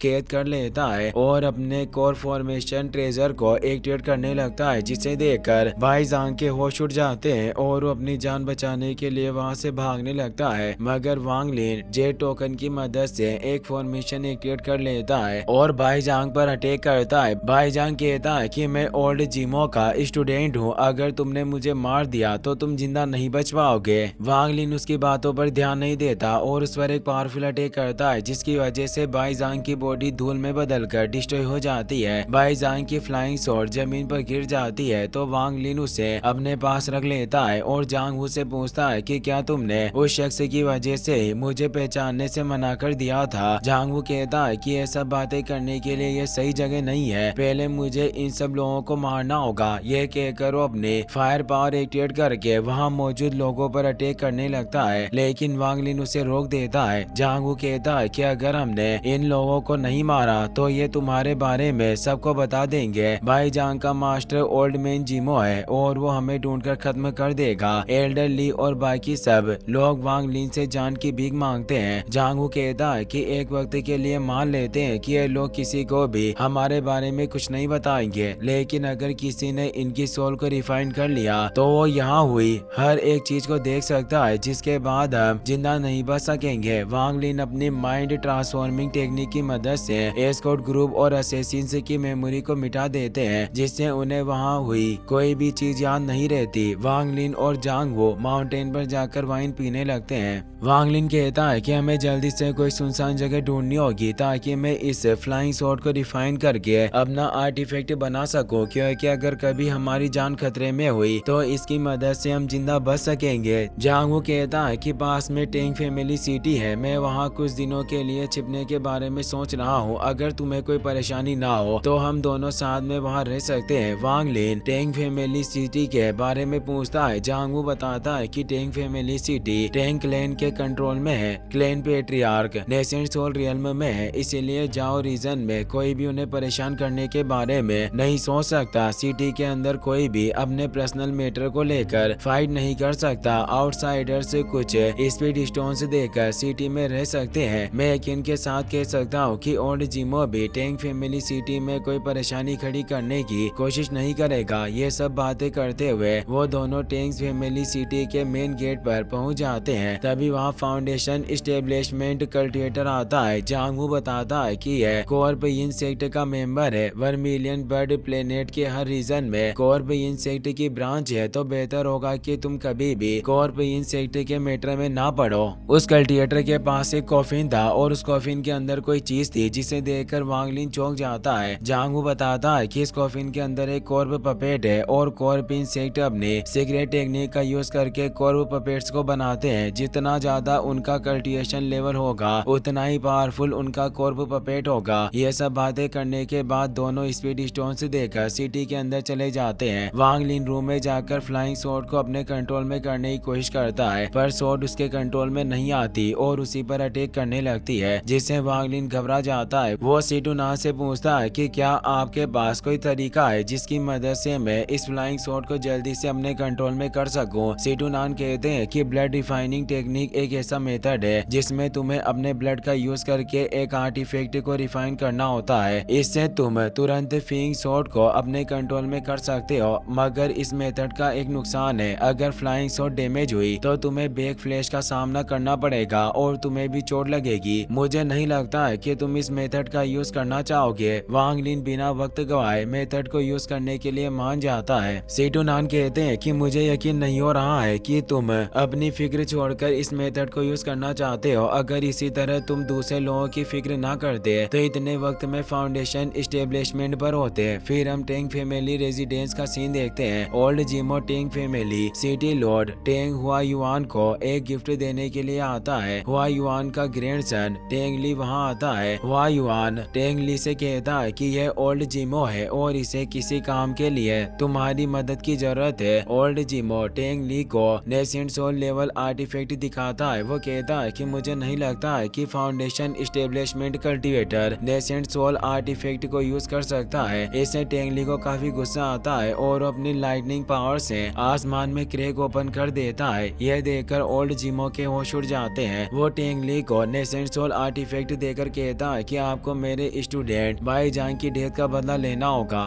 जांग हो जिन बेचने के लिए टेंग फैमिली सिटी में घूम रहा था, अचानक टेंग फैमिली के 2 मेंबर्स उस पर अटैक कर देते हैं। जांग वो उनके अटैक से बच जाता है और अपनी फ्लाइंग स्वॉर्ड पर बैठकर वहां से जाने लगता है, मगर टेंग फैमिली सिटी में फ्लाइंग फॉरबिडन फॉर्मेशन एक्टिवेट थी, जिस वजह से जांग वो उड़ नहीं पाता और जमीन पर गिर जाता है। टेंग ली वहां जाता है और जांग से पूछता है कि क्या तुमने ही बाई जांग को मारा था। ये बात सुनकर जांग वहां से दूर भागने लगता है, मगर टेंग ली उसके सामने आ जाता है और बाकी मेंबर्स उसे पीछे से घेर लेते हैं। जांग कहता है कि अब मुझे समझ में आ गया है कि तुम सब मेरा पीछा क्यों कर रहे थे। तुम मुझे इस जगह पर लाकर घेरना चाहते थे। टेंग सी कहता है कि तुम कितने बेवकूफ हो। तुम्हें अब जाकर पता चल रहा है कि हम तुम्हें घेरने के लिए तुम्हारा पीछा कर रहे हैं। तुम्हें देखकर लग रहा है कि तुम काफी चालाक हो, पर तुम एक बेवकूफ निकले। यह कहकर वो जांगू के सामने आ जाता है, जिससे जांगू घबरा जाता है। वो पूछता है कि आखिरकार तुम कौन हो और मेरा पीछा क्यों कर रहे हो।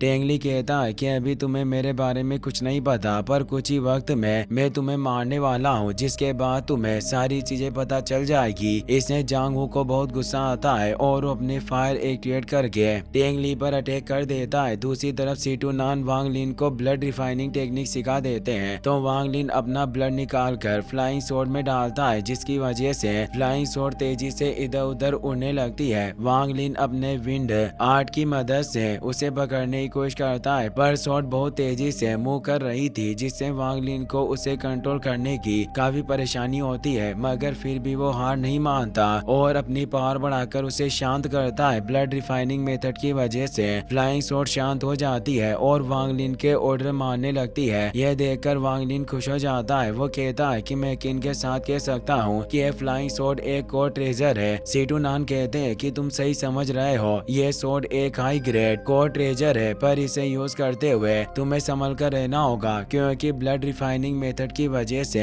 इस फ्लाइंग स्वॉर्ड के साथ तुम्हारा लाइफ बॉन्ड बन चुका है। अब अगर स्वॉर्ड डैमेज हुई तो तुम्हें भी चोट पहुंचेगी। अचानक टेंग फैमिली के मेंबर्स वांग लिन के रूम के बाहर आ जाते हैं। होटल मैनेजर उन्हें रोकने की कोशिश करता है, पर उसे धक्का देकर आगे बढ़ जाते हैं। वांग लिन अपने डिवाइन कॉन्शियसनेस की मदद से उन्हें देख लेता है और विंडो की मदद से रूम से बाहर निकल जाता है। टेंग फैमिली मेंबर्स भी उसका पीछा करने लगते हैं। वांग लिन सोचता है कि आखिरकार ये सब क्या हो रहा है। अचानक टेंग फैमिली के मेंबर्स मुझे मारने के लिए मेरा पीछा क्यों कर रहे हैं। यह सोचकर वो अटैक करके पिलर को रास्ते में गिरा देता है, जिस वजह से टेंग फैमिली मेंबर्स आगे नहीं बढ़ पाते और वांग लिन छिप जाता है। मगर फैमिली मेंबर्स को उसके बारे में पता चल जाता है और उसे घेरने लगते हैं, जिससे वांग लिन घबरा जाता है। वो अपनी फ्लाइंग शॉट को एक्टिवेट करके तेजी से आगे बढ़ने लगता है, मगर लालटेन में फ्लाइंग फॉरबिडन एरे एक्टिवेट थे, जिसे महसूस करके सीटूनान चौंक जाते हैं और वांग लिन को फ्लाइंग शॉट डीएक्टिवेट करने के लिए कहते हैं। वांग लिन अपनी शॉट डीएक्टिवेट करके भागने लगता है, पर वो सिटी गेट की तरफ ना जाकर मार्केट की तरफ चला जाता है और उसके सामने कुछ मेंबर्स आ जाते हैं। सीटूनान पूछते हैं कि आखिरकार तुम ये क्या कर रहे हो, सिटी गेट दूसरी तरफ है तो तुम इस तरफ क्यों जा रहे हो। वांग लिन कहता है कि मेरा दोस्त जांग वू अभी भी मार्केट में है, मैं उसे अकेला छोड़कर नहीं जा सकता।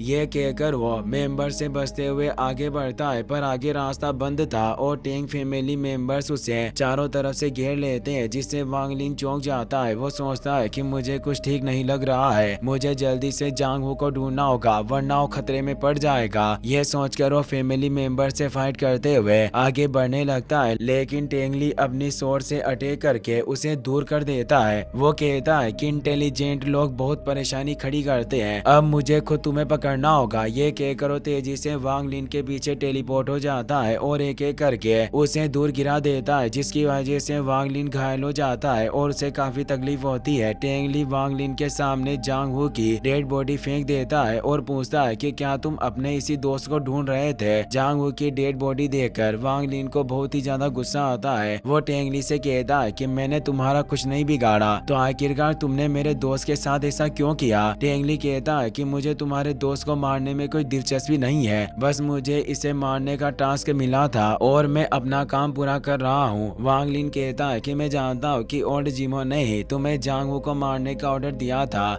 टेंगली कहता है कि तुम्हें फिक्र करने की जरूरत नहीं है, कुछ वक्त बाद में तुम्हें भी तुम्हारे दोस्त के पास भेज दूंगा, उसके बाद तुम दोनों आराम से एक साथ रहना। ये कहकर वो अपने high grade core treasure flying shot को एक्टिवेट कर लेता है। लिन भी अपनी फ्लाइंग शॉट से उस पर अटैक करता है, पर टेंगली आसानी से उसे दूर कर देता है। वो कहता है कि मुझे उम्मीद नहीं थी कि तुम्हारे पास भी एक हाई ग्रेड कोर ट्रेजर होगा, तुम्हारी फ्लाइंग शॉट काफी अच्छी है और तुम्हारे मरने के बाद मैं इसे अपने पास रखूंगा। ये कहकर वो अपनी फ्लाइंग शॉट की मदद से वांग लिन पर अटैक करता है। वांग लिन अपनी फ्लाइंग शॉट की मदद से टेंगली का ध्यान भटका देता है और आटे का एक बोरा उसकी तरफ फेंक देता है। टेंगली अपनी शॉट की मदद से बोर को डिस्ट्रॉय कर देता है और हर तरफ आटा हो जाता है। इस मौके का फायदा उठाकर वांग लिन अपने पैरों पर डिवाइन मूवमेंट स्पेल लगा लेता है और तेजी से वहां से भागने लगता है। इससे टेंगली को बहुत गुस्सा आता है। वो अपनी फ्लाइंग शॉट की मदद से वांग लिन का पीछा करने लगता है। टेंगली टेंग फैमिली सिटी का यंग सिटी लॉर्ड था, जिस वजह से उसे फ्लाइंग शॉट यूज करने की मनाही नहीं थी। वो अपने लाइटनिंग शॉट की मदद से वांग लिन पर अटैक करता है। वांग लिन अपने गॉड से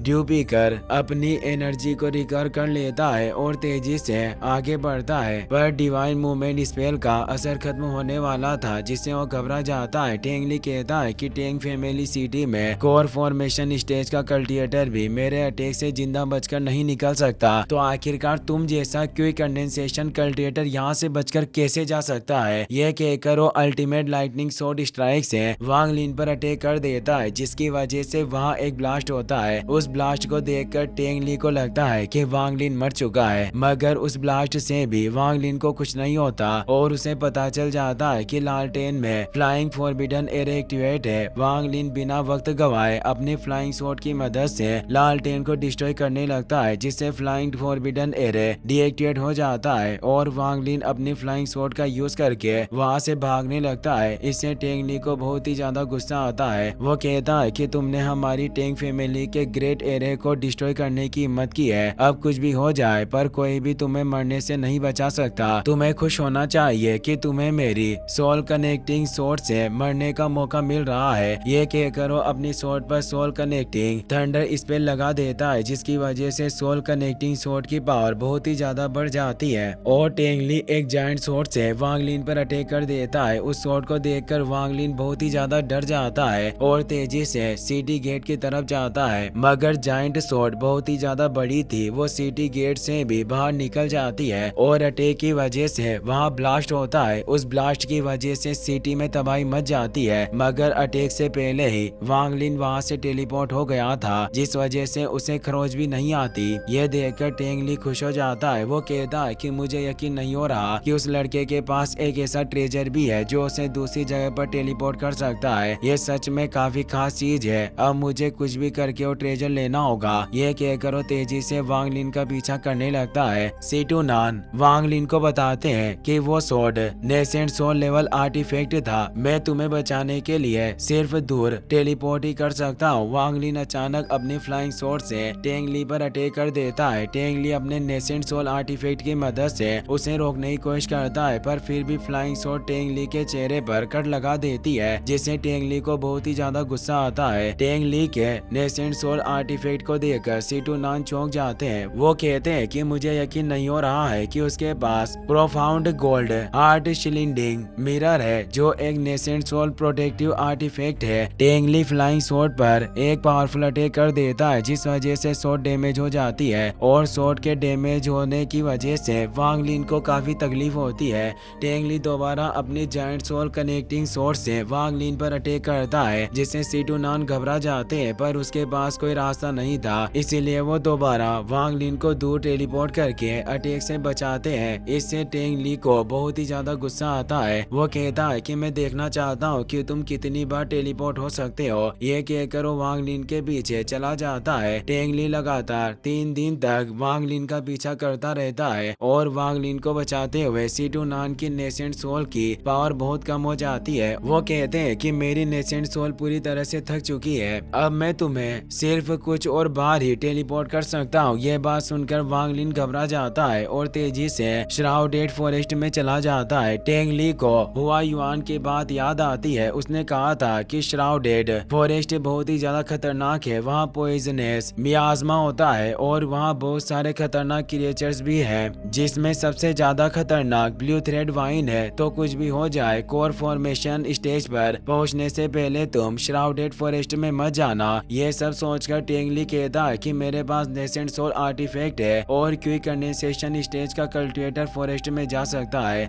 तो आखिरकार मुझे किसी चीज से डरने की क्या जरूरत है। ये कहकर वो भी फॉरेस्ट के अंदर चला जाता है। फॉरेस्ट के अंदर ब्लू थ्रेड वाइन वांग ली को पकड़ लेती है और उसे ब्लू थ्रेड ट्री के पास ले जाती है। सीटू नान वांग लिन को अपनी स्पिरिचुअल एनर्जी का यूज करने से मना कर देता है। उनकी बात मानकर वांग लिन अपने स्पिरिचुअल एनर्जी डीएक्टिवेट कर देता है, जिसकी वजह से ब्लू थ्रेड वाइन वांग लिन पर अटैक नहीं करती। सीटू नान बताते हैं कि ब्लू थ्रेड वाइन कल्टीवेटर की स्पिरिचुअल एनर्जी को एब्जॉर्ब कर सकती है। जितना ज्यादा तुम अपनी स्पिरिचुअल एनर्जी का यूज करोगे, उतना ज्यादा इसका अटैक स्ट्रॉन्ग होता जाएगा। मैं तुम्हें कुछ और वक्त के लिए बचा सकता हूँ ताकि तुम यहाँ से भाग सको। वांग लिन कहता है कि अब कुछ भी हो जाए, पर मैं यहाँ से नहीं भागूंगा। ये कहकर ब्लू थ्रेड वाइन पर अपना ब्लड गिरा देता है। फिर अब हम टेंग ली को देखते हैं। वो श्राउडेड फॉरेस्ट में जाकर वांग लिन को ढूंढने लगता है, पर उसे वांग लिन के बारे में कुछ भी पता नहीं चलता, जिससे उसे काफी गुस्सा आता है और वो अपनी फ्लाइंग सोर्ड डीएक्टिवेट करके जमीन पर चला जाता है। वो ब्लू थ्रेड वाइन के पास पहुंच जाता है और वहाँ उसे वांग लिन का ब्लड मिलता है, जिसे देखकर वो खुश हो जाता है और कहता है कि तुमने मुझे बहुत परेशान किया, पर अब तुम यहाँ से बचकर नहीं जा सकते। ये कहकर वो अपनी सोल कनेक्टिंग सोर्ड को एक्टिवेट कर लेता है। स्पिरिचुअल एनर्जी की वजह से ब्लू थ्रेड वाइन एक्टिवेट हो जाती है और टेंग ली को पकड़ लेती है, जिससे टेंग ली को बहुत तकलीफ होती है, पर उसे समझ में नहीं आता कि उसके साथ क्या हो रहा है। वो कहता है कि मैं जानता हूँ कि ये सब तुमने मुझे फंसाने के लिए किया है, पर कुछ भी हो जाए मैं तुम्हारे जाल में नहीं फंसूंगा और तुम्हें मार कर रहूंगा। यह कहकर अपनी जायंट सोल कनेक्टिंग सोर्ड से ब्लू थ्रेड वाइन पर अटैक करता है, जिसकी वजह से सारी वाइन्स टेंग ली की बॉडी से दूर हो जाती है। वो दोबारा टेंग ली पर अटैक करने के लिए आती है, तो टेंग ली अपने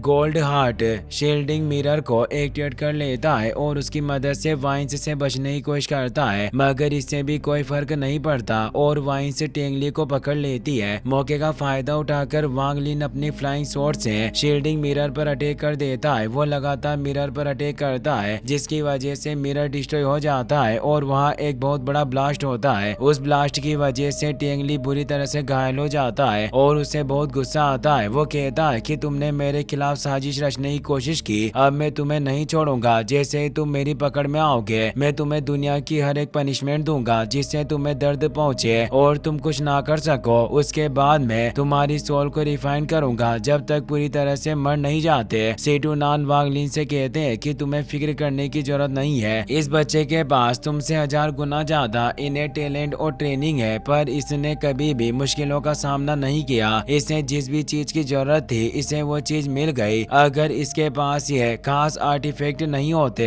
तो मैं यकीन के साथ कह सकता हूँ कि अब तक मर चुका होता। पर तुम्हें फिक्र करने की जरूरत नहीं है, हम जल्द ही इसे खत्म कर देंगे। आगे जाकर वांग लिन रुक जाता है। टेंगली उसके पास आ जाता है और पूछता है कि आखिरकार अब तुमने भागना क्यों बंद कर दिया। लगता है कि अब तुम्हें समझ में आ गया है कि तुम मुझसे बचकर नहीं भाग सकते। वांग लिन अपनी फ्लाइंग स्वॉर्ड से उस पर अटैक करता है, मगर टेंगली को उसके बारे में पता चल जाता है और वो अपनी गोल्डन बेल की मदद से उसके अटैक से बच जाता है। वो अपने सोल कनेक्टिंग स्वॉर्ड को एक्टिवेट कर लेता है और उसकी मदद से वांग लिन पर अटैक करता है। वांग लिन एक फॉर्मेशन की मदद से उसकी स्वॉर्ड को धीरे कर देता है, जिस वजह से टेंगली का अटैक फेल हो जाता है। इससे उसे बहुत ही ज्यादा गुस्सा आता है और वो अपनी जायंट सोल कनेक्टिंग स्वॉर्ड से वांग लिन पर अटैक करता है। जायंट स्वॉर्ड को देखकर वांग लिन घबरा जाता है और सेटुनान से मदद मांगता है। सेटुनान जल्दी से वांग लिन को दूर टेलीपोर्ट कर देता है, जिससे उस पर अटैक का कोई असर नहीं होता। पर जायंट स्वॉर्ड के अटैक की वजह से जमीन में क्रैक पड़ जाता है और उसके अंदर से ग्रीन गैस निकलने लगती है। टेंगली को कुछ समझ में नहीं आता कि आखिरकार ये सब क्या हो रहा है। तभी क्रैक के अंदर से ज़ॉम्बी वुयू बाहर निकलकर टेंगली पर अटैक करने के लिए जाता है, जिससे टेंगली बहुत ही ज्यादा डर जाता है और अपनी लाइटनिंग पावर से अटैक करके वुयू को दूर गिरा देता है। इससे वुयू को बहुत गुस्सा आता है और वो अपने ग्रीन कोर को बॉडी से बाहर निकालता है। ग्रीन कोर को देखकर सेटुनान चौंक जाते हैं। वो कहते हैं कि मैंने नहीं सोचा था कि कोई demonic green core grade method को कल्टिवेट कर सकता है। ग्रीन कोर गोल्डन कोर से काफी अलग होते हैं, उन्हें एक्सप्लोड किया जा सकता है और उनकी फॉरबिडन पावर से बचना बहुत मुश्किल होता है। टेंगली अपने ब्लड का यूज करके गोल्डन बेल को स्ट्रॉन्ग बनाने की कोशिश करता है, पर वुयू के लगातार अटैक की वजह से उसकी बेल डिस्ट्रॉय हो जाती है। टेंगली जल्दी से फॉर्मेशन बनाकर खुद को प्रोटेक्ट करने की कोशिश करता है, पर वुयू के लगातार अटैक की वजह से वो दूर जाकर गिरता है। वुयू टेंगली पर अटैक करने के लिए जाता है, जिससे टेंगली बहुत ही ज्यादा घबरा जाता है और अपनी जान बचाने के लिए फ्लाइंग स्वॉर्ड लेकर वहां से भाग जाता है। सेटुनान कहते हैं कि इस ज़ॉम्बी के पास ज्यादा इंटेलिजेंस नहीं है, पर आखिरकार तुम्हें कैसे पता चला कि यह ज़ॉम्बी इस जगह पर है। वांग लिन कहता है कि जब मैं टेंगसी से बचकर भाग रहा था तो मुझे महसूस हुआ कि इस जगह के आसपास ब्लू थ्रेड वाइन बहुत कम है। ये मुझे काफी अजीब लगा, जिस वजह से मैंने टेंगली को इस जगह पर अटैक करने के लिए मजबूर किया और यहाँ ज़ॉम्बी निकल गया। ये बात सुनकर सेटुनान खुश हो जाते हैं। वो कहते हैं कि टेंगली अपनी जान बचाने के लिए ज़ॉम्बी से दूर जाने की कोशिश कर रहा है और वो तुम्हारे ऊपर ध्यान नहीं दे रहा होगा। तुम्हें इस मौके का फायदा उठाकर उस पर पलटवार करना चाहिए। वांग लिन टेंगली को मारने के लिए उसके पीछे चला जाता है। फ्लाइंग स्वॉर्ड का यूज करते हुए टेंगली की काफी स्पिरिचुअल एनर्जी खत्म हो गई थी, जिस वजह से वो जमीन पर उतरकर भागने की कोशिश करता है, मगर वांग लिन अपनी फ्लाइंग स्वॉर्ड की मदद से उसे घायल कर देता है और उसके सामने आ जाता है। वो कहता है कि तुमने मुझे मारने के लिए बहुत मेहनत की है, पर अब वक्त आ गया है और मेरी जगह तुम मरने वाले हो। ये कहकर अपनी फ्लाइंग स्वॉर्ड को एक्टिवेट कर लेता है। ज़ॉम्बी धीरे धीरे टेंगली के करीब पहुंच रहा था, पर फिर भी टेंगली अपनी सोल कनेक्टिंग स्वॉर्ड को एक्टिवेट कर लेता है और कहता है कि अगर आज मैं मरने वाला हूं तो मैं तुम्हें भी अपने साथ लेकर जाऊंगा, भले इसमें मेरी सोल ही डिस्ट्रॉय क्यों ना हो जाए। सेटुनान कहते हैं कि टेंगली मैं देखना चाहता हूं कि तुम दोनों में से किसकी स्वॉर्ड ज्यादा तेज है। जिसकी स्वॉर्ड तेज हुई वो जिंदा बच जाएगा और दूसरा मारा जाएगा, पर तुम्हें इन सब चीजों में पड़ने की जरूरत नहीं है। मैं तुम्हें अभी भी यहाँ से दूर टेलीपोर्ट कर सकता हूँ। मगर वांग लिन उनकी बात नहीं सुनता। वो कहता है कि कुछ भी हो जाए पर आज मैं टेंगली को मार कर रहूंगा। यह कहकर वो अपनी फ्लाइंग स्वॉर्ड से टेंगली पर अटैक कर देता है। टेंगली भी अपनी स्वॉर्ड कनेक्टिंग स्वॉर्ड से उस पर अटैक करता है, मगर वांग लिन की स्वॉर्ड तेजी से टेंगली की बॉडी के पार निकल जाती है, जिसकी वजह से टेंगली की डेथ हो जाती है और सेटुनान वांग लिन को दूसरी जगह पर टेलीपोर्ट कर देते हैं, जिससे वांग लिन को एक खरोच नहीं आती। वो टेंगली की डेड बॉडी को अपने स्टोरेज बैग में एजो कर लेता है। सेटुनान कहते हैं कि अगर अभी मुझे तुम्हें टेलीपोर्ट करने में जरा भी देर हो जाती तो तुम जिंदा नहीं बचते। तुम्हें इस तरह अपनी जान जोखिम में नहीं डालनी चाहिए। अगर मैं तुम्हारी जगह पर होता तो कभी भी ऐसा रिस्क नहीं उठाता।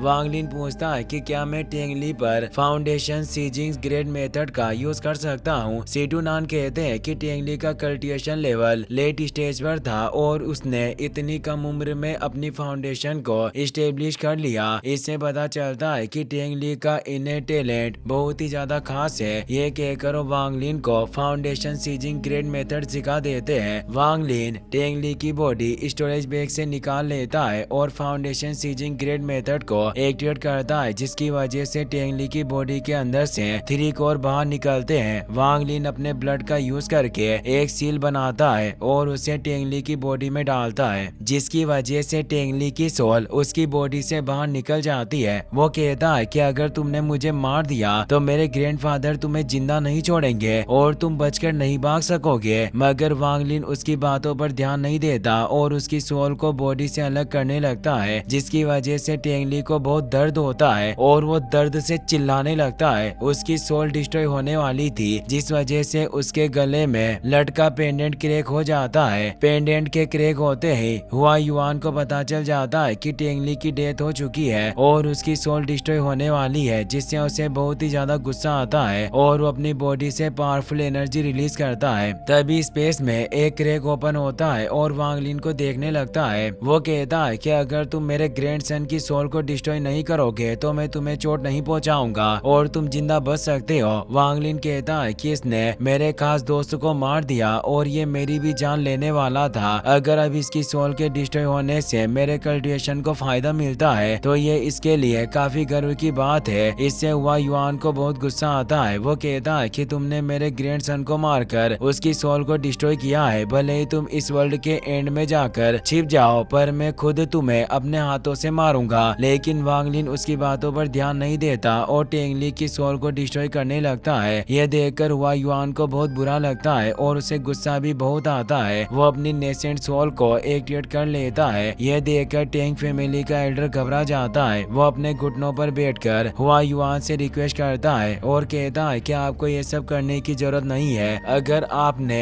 संभल कर अपनी नेसेंट सोल का यूज नहीं किया तो मुझे डर है कि आपकी जान खतरे में पड़ सकती है। मगर हुआ युआन उसकी बातों पर ध्यान नहीं देता। वो कहता है कि टेंगली मैं तुमसे प्रॉमिस करता हूँ कि भले ही मुझे आउटर वर्ल्ड में जाकर तुम्हारे किलर को ढूंढना पड़े, पर मैं हार नहीं मानूंगा और तुम्हारा बदला लेकर रहूंगा। वांग लिन टेंगली की सोल डिस्ट्रॉय कर देता है, जिससे उसकी बॉडी पर पावरफुल ऑरा ग्लो करने लगता है। हुआ युआन अपनी नेसेंट सोल की मदद से वांग लिन को श्राप देता है। वो कहता है कि तुमने हमारी टेंग फैमिली के मेंबर को मारने की हिम्मत की है, इसीलिए तुम्हें मेरे श्राप का सामना करना पड़ेगा। ये कहकर अपना श्राप एक्टिवेट कर देता है, जिसकी वजह से वो कर्ज वांग लिन के सिर पर लग जाता है। सीटू नान कहते हैं कि नेसेंट सोल कल्टिवेटर ने बिना कुछ सोचे समझे अपनी एज को सेक्रीफाइस करते हुए कर्ज दिया है, इसीलिए अब जैसे ही तुम उसकी रेंज में आओगे वो तुरंत तुम्हारे पास टेलीपोर्ट हो जाएगा। वांग लिन पूछता है कि क्या आपके पास कोई तरीका है जिसकी मदद से हम इस कर्ज को तोड़ सके। सीटू नान कहते हैं कि तुम्हें ज्यादा फिक्र करने की जरूरत नहीं है। जब तक तुम उसके पास नहीं जाते तो मेरे होते हुए वो किसी भी हालत में तुम्हें नहीं ढूंढ सकता। यह कहकर हुआ युआन के कर्ज को कमजोर कर देते हैं। वांग लिन टेंगली के 3 कोर को अपनी बॉडी से एब्जॉर्ब कर लेता है, जिसकी मदद से उसका कल्टिवेशन काफी बढ़ जाता है। सीटू नान कहते हैं कि तुम्हारा कल्टिवेशन काफी बढ़ गया है, तो अब तुम्हें एक्सट्रीमियन साइट ढूंढनी चाहिए। जो स्किल मैंने तुम्हें पहले सिखाई थी, तुम्हें उसका यूज करके अंडरवर्ल्ड एसेंडिंग एपचर आर्ट्स को एक्टिवेट करना है। यह कहते हुए सीटू नान बेहोश हो जाते हैं। इसी के साथ यह एपिसोड यहीं पर खत्म हो जाता है।